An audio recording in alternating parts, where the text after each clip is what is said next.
50,000 դրամ ընտանեկան նպաստ, 20,000 էլ կենսաթոշակ։ Սա Պողոսյանների ընտանիքի ամսական եկամուտն է, որով դժվար է ոչ միայն 7 երեխաներին անհրաժեշտ սնունդ ու հագուստ ապահովել, այլև կոմունալ հարցերը հոգալ։ Ընտանիքում ոչ ոք հիմնական աշխատանք չունի։ Պատճառը ինչպես առողջական խնդիրներն են, այնպես էլ համապատասխան աշխատանք չգտնելու հանգամանքը, ասում է տիկին Իզաբելան։ Նա սպասում է գարնանը, որ կարողանա տնամերձ հողամասը մշակելով ընտանիքի հոգսը փոքրինչ թեթևացնի, իսկ ամենաբարդը երեխաների խնդիրներն են։ Բարեկամա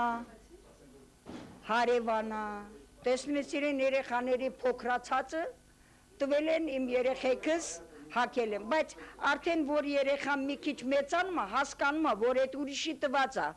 էսի չի ուզում հակնի, ինքն էլ է ուզում, բայց ինչ անենք։ ԵՊՀ երիտասարդ համալսարանականների միավորում հասարակական կազմակերպության անդամները հոգացել են ոչ միայն երեխաների հագուստի հարցերը, այլև սննդամթերքի ու անհրաժեշտ իրերի, որոնց կարիքը ընտանիքը շատ էր զգում։ Շատ շնորհակալ եմ, այնքան եմ շնորհակալ, այնքան եմ ուրախ, որ այս դռնում ներս եք մտել։ Փյունիկ հիմնադրամի նախագահ Լևոն Սարգսյանի եւ ԵՊՀ ռեկտորի աջակցությամբ շարունակվում են մեր բարեգործական ակցիաները եւ մենք պատրաստվում ենք այս տարի ավելի ընդլայնել այդ բոլոր ծրագրերը։ Այս տարի մենք նախատեսում ենք, որ մեծ ուշադրություն պետք է դարձնենք հատկապես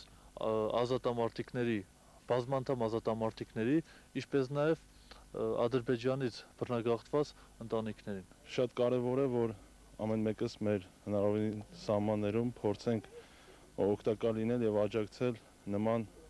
կարևորագույն աշխատանքներին։ Կազմակերպությունը կազմել է սոցիալապես անապահով ընտանիքների այս տարվա ցանկը ոչ միայն Հայաստանի մարզերում, այլև Լեռնային Ղարաբաղում։